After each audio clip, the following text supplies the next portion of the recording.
Somebody in a dress. Okay, cool. This is something. Some flamey, fiery something. Then these are things.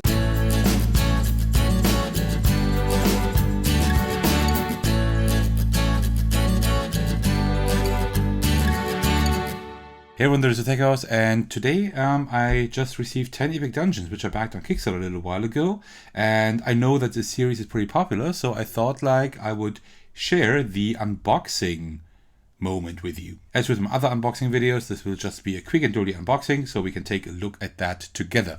I also got the expansion here, 10 epic dungeon stories. We will look at that also, but let's first take a look at the main game. Alright, let me get it open. Alright, and there we go. So let's take a look. So it has the same size as every Tiny Epic game, which is good. So it looks better on the gaming shelf. And now let's take a look at everything. So we got the rules, of course, here, the Adventurer's Manual. Let's just take a quick browse here. Okay, so we got all the components here, and then, okay, so there is a lot of rules here, so it seems quite extensive. So I don't know about the weight of the game yet, but let's look at that. I see, okay, there is solo play. I see that there is no other rules, but it does not support true solo mode, right? So you need to use at least 2 heroes. That's the way it is in most dungeon crawlers. Unfortunately, there are just very few games who don't, who offer a true solo mode, but that's pretty cool. All right, so let's take a look. These could be the character and act mats. So let's see. So here we have Act 1, okay, and then these are the different bosses you face off against. Cool. Well, as usual, the quality is just regular cardstock, but with a linen finish, so it's definitely good quality. I enjoy that quite a lot. All right, cool. And then we also have a few more meeples and cards here. This is like the mini expansion. I think that was, it was called Potions and Perils. It's like the mini expansion. You know, most 10 Epic games have like a mini expansion right out of the box when you back them on Kickstarter.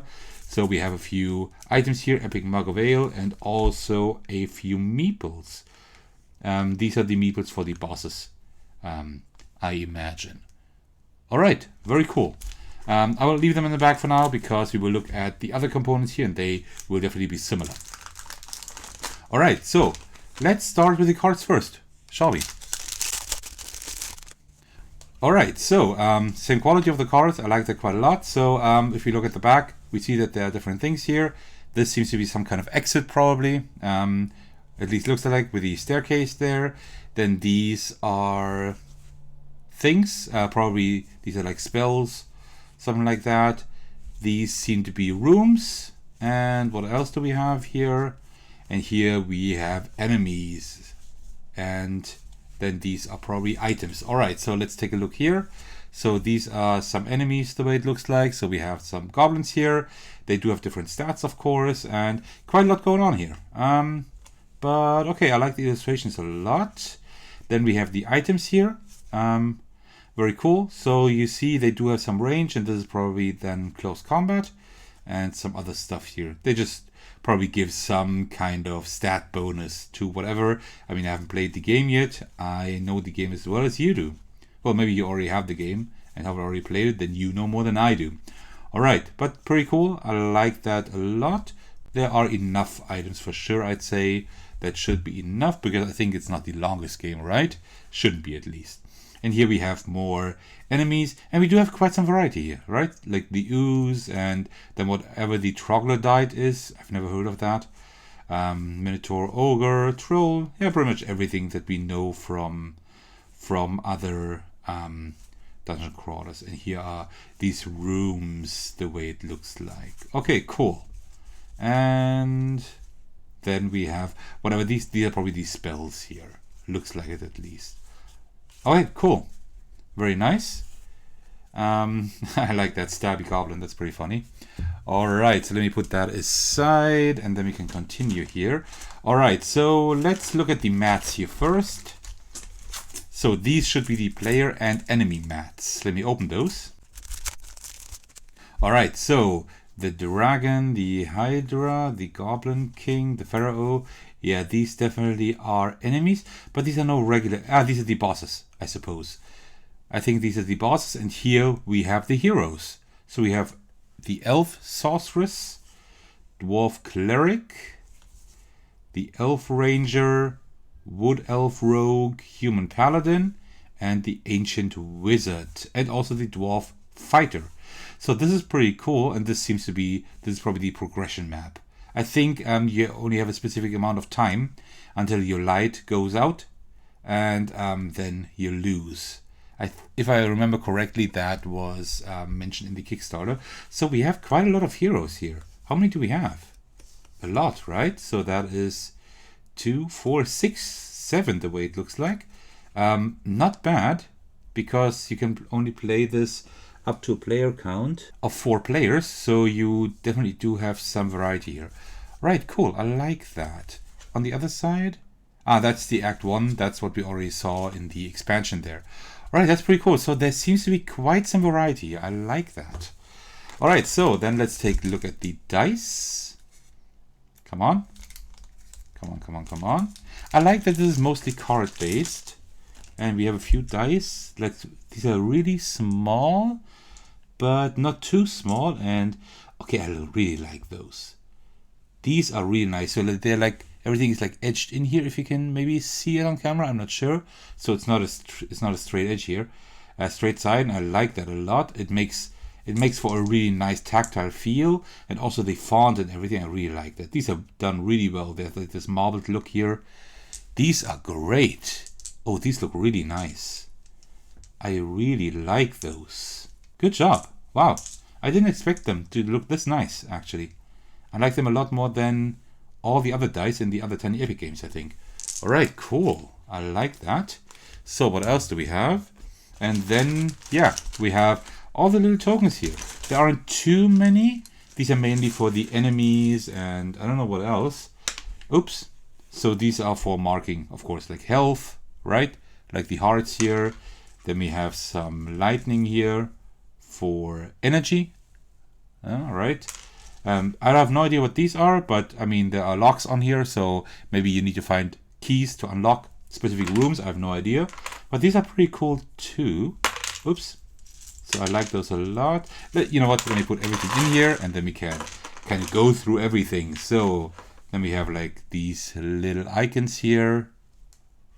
Nice. And all right. So I can't really say a lot about these because I have no idea what function they serve, but they do look really nice. They're all like screen printed. These are definitely enemies here, right? There seems to be some kind of ogre probably.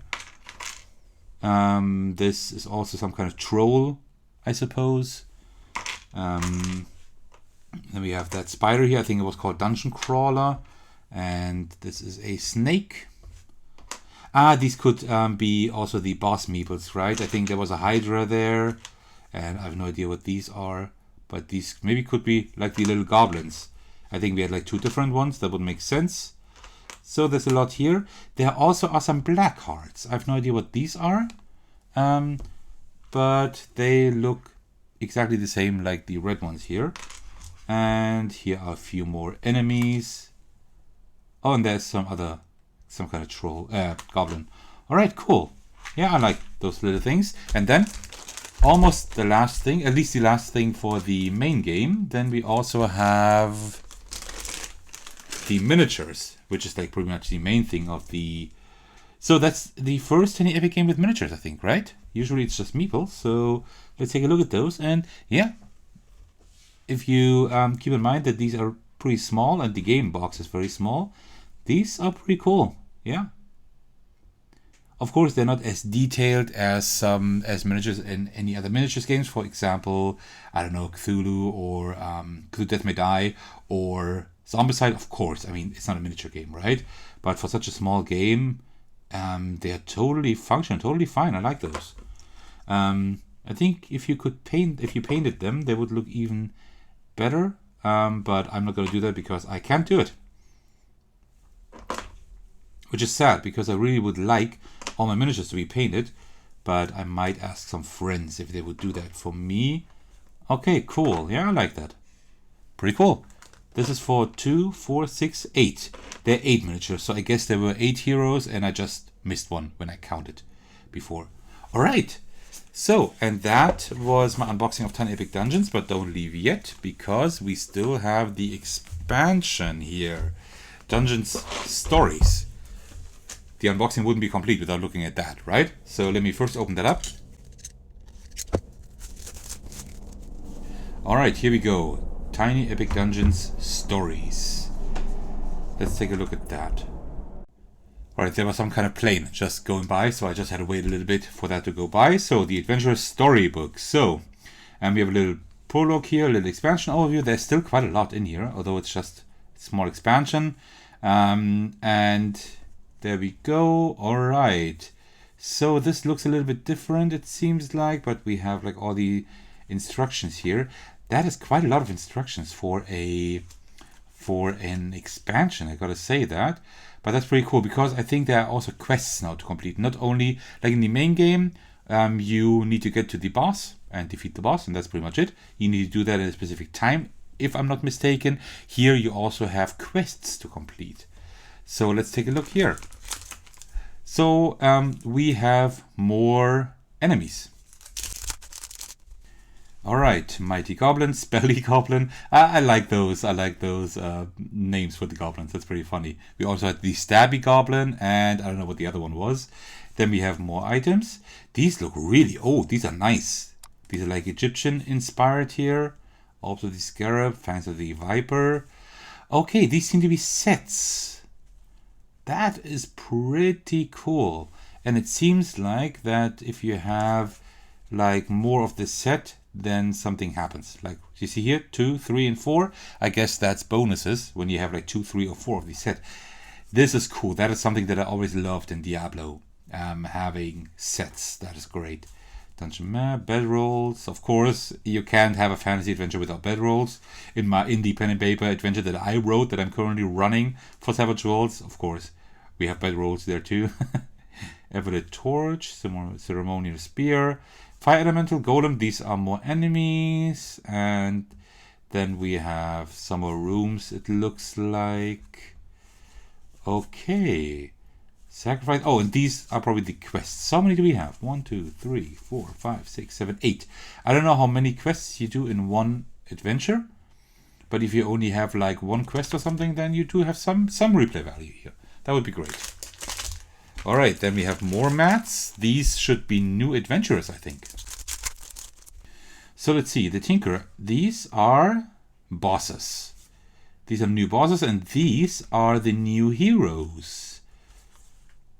Okay, isn't there some like... Yeah, this panda guy is pretty cool. And also we have here Lara Gambit. That's one I'm interested in just because of the look. Right? It's like that Indiana Jones, Lara Croft kind of thing. I like that. It's called Lara, I mean, yeah. I think it's pretty obvious. Of course, we have Sir Gamelin. I think he makes an appearance in several games. Evelyn, Niddy Songheart. Yeah, it's pretty nice. We do have quite a lot of heroes here. And one thing that's really cool is if you turn that over, you have like an overview over what you need to know, all these symbols, right? What you need to know to play the game. That is pretty cool. I like that. It would have been great to have like a summary of the hero at the back of the mat. That would have been pretty cool. Alright. Then we have a few more tokens here, not too many. I mean, we have the main tokens and the main one. This is just for the new enemies, I suppose. A and B, these could be for the quests maybe, right? So you know, you can mark the quests or whatever. This is something. Some flamey, fiery something. Could that be a phoenix? No, I have no idea what that is. I have no idea. And then we have a few more of these black hearts, whatever they are. And then we have also the other miniatures. Let's take a look at those also. And then we're almost at the end of this video already. Well, already it's been going long enough, I suppose. So here we have Sir Gamelin. Very cool miniature. Alright, some Amazon kinda gal. Doesn't seem to have a lot of gold to spend because of that little of that little clothing. Some kind of mage, and here we have that, that Lara Gambit, the one that I'm really interested in playing.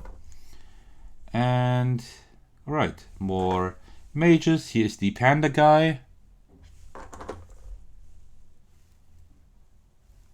This is probably a bard or something, and somebody in a dress. Okay, cool. So yeah, that's pretty cool. I would like to know whether or not you can use these miniatures for the main game, actually, if you can only use them for stories. So I don't quite know about that. That would be something important to know. All right. And that was my unboxing of Tiny Epic Dungeons, including the expansion Tiny Epic Dungeons Stories. Just a little look at the components and everything, so it looks nice. I definitely like it. It'd be interesting to see how the game plays, how fast the game plays. It says here 30 to 60 minutes, so it's not a totally short game, but I'm interested to see how that actually works when you play it, how it compares like to other small dungeon crawlers such as Bag of Dungeon, for example, or Mini Quest Adventure. So that's going to be interesting to see. All right, if you're still watching, thank you very much for doing so. I highly appreciate it. If that is the first of my videos you're seeing, why don't you head over to my channel. There are loads more videos there, and I'd love to see you there. And apart from that, thank you very much for watching, and I will see you in the next video. All right, take care everyone, and cheers.